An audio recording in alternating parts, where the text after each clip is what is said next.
أهلا رمضان.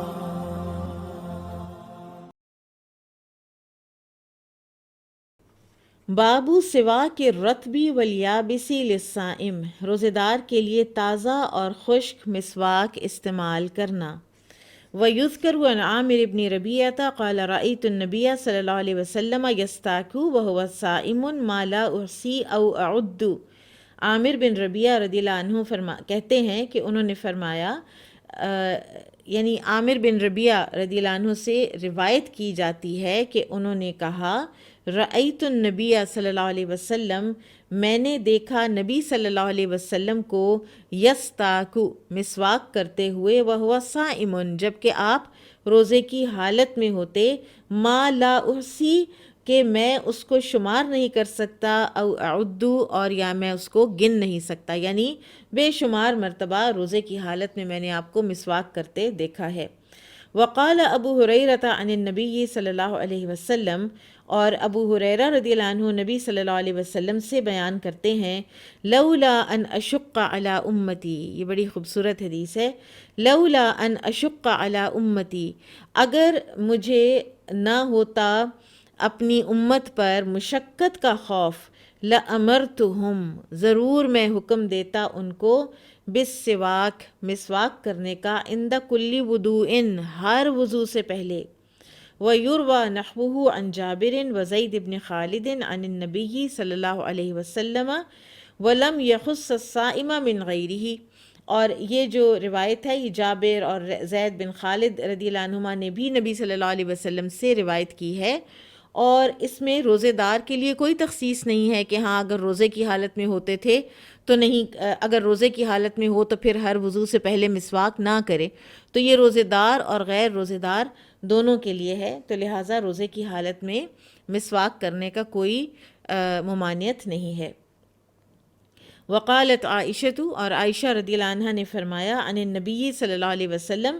نبی صلی اللہ علیہ وسلم سے روایت کی، السواک،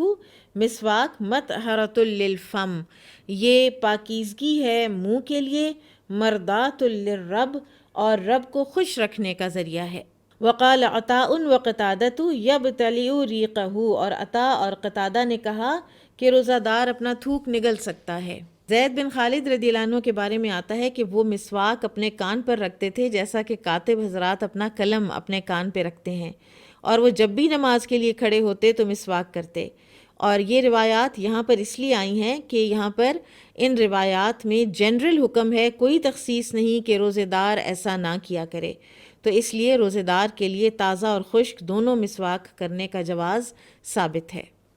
قال رأيت عثمان رضی اللہ عنہ توضأ فأفرغ على يديه ثلاثا،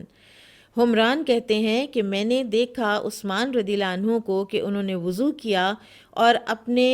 دونوں ہاتھوں پر 3 مرتبہ پانی بہایا، ثم مدمدا، پھر انہوں نے کلی کی، واستنثر، پھر انہوں نے ناک جھاڑا، ثم غسل، پھر انہوں نے یعنی چہرہ دھویا، ثم غسل، پھر انہوں نے دھویا، وجہہ، چہرہ اپنا، ثلاثاً، 3 مرتبہ، ثم غسل یدہ الیمنی، پھر انہوں نے دھویا اپنا دایاں ہاتھ، الی المرفقی، کوہنی تک، ثلاثاً، 3 مرتبہ، ثم غسل، پھر انہوں نے دھویا یدہ الیسری، اپنا بایاں ہاتھ، الی المرفق، کوہنی تک، ثلاثاً، 3 مرتبہ،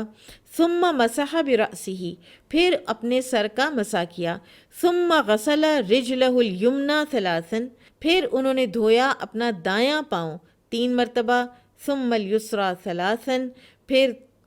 بایاں پاؤں 3 مرتبہ، ثم قال، پھر فرمایا، رأیت رسول اللہ صلی اللہ علیہ وسلم، میں نے رسول اللہ صلی اللہ علیہ وسلم کو دیکھا، توضأ، کہ آپ وضو کر رہے تھے، نحو، اسی طرح کا، وضوئی، میرے وضو جیسا، ھذا، اس کے، یعنی میرے اس وضو کی طرح نبی صلی اللہ علیہ وسلم کو میں نے وضو کرتے دیکھا ہے، ان ادر ورڈز کہ میں نے بالکل اس طرح کا وضو کر کے آپ کو دکھایا ہے جیسا کہ نبی صلی اللہ علیہ وسلم خود وضو کیا کرتے تھے۔ ثم قال، پھر فرمایا، من توضأ وضوئی ھذا، جس نے وضو کیا میرے اس وضو جیسا، ثم یصلی رکعتین، پھر اس نے 2 رکعتیں پڑھیں، لا یحدث نفسہ فیہما، اور اس میں ان 2 رکعتوں میں وہ اپنے جی میں کوئی خیال نہیں لاتا، کوئی بات نہیں اپنے دل میں اپنے آپ کے ساتھ کرتا، بشیء کچھ بھی، غفر لہ ما تقدم من ذنبہ، تو اس کے پچھلے سب گناہ معاف کر دیے جائیں گے۔ سبحان اللہ۔ اور حدیث کے جو معنی ہیں وہ یہ ہیں کہ جس شخص نے کامل وضو کیا جو تمام سنتوں پر مشتمل ہے، تو ان سنتوں میں مسواک بھی شامل ہے، تو اس سے یہ بھی معلوم ہوا، ایک پروف، دلیل امام بخاری لائے ہیں کہ مسواک کے خشک یا تر ہونے میں بھی کوئی فرق نہیں ہے، اور مسواک کرنے میں روزے دار اور غیر روزے دار کی کوئی ڈفرینسیشن نہیں کی گئی، اس لیے روزے دار بھی مسواک کر سکتا ہے، اس کو مسواک کرنی چاہیے، ٹھیک ہے۔ اور مسواک چاہے تر ہو چاہے خشک ہو، روزہ فرض ہو چاہے نفل ہو، مسواک دن کے آغاز میں کی جائے یا اس کے آخری حصے میں کی جائے، سب جائز ہے۔ اور امام بخاری نے روزے دار کے لیے مسواک کرنے کا جواز ثابت کرنے کے لیے عثمان رضی اللہ عنہ کی حدیث کو بیان کیا ہے، جس میں انہوں نے وضو کا طریقہ بیان کیا ہے، اور اس میں وضاحت ہے کہ آپ نے کلی بھی کی اور ناک میں پانی بھی ڈالا، تو اس وضو میں روزہ دار اور افطار کرنے والا یعنی روزے دار اور غیر روزے دار کا کوئی فرق ملحوظ نہیں رکھا گیا۔ تو دراصل امام بخاری رحمہ اللہ ان حضرات کی تردید کرنا چاہتے ہیں کہ جو روزے دار کے لیے تازہ مسواک کو مکروہ خیال کرتے تھے۔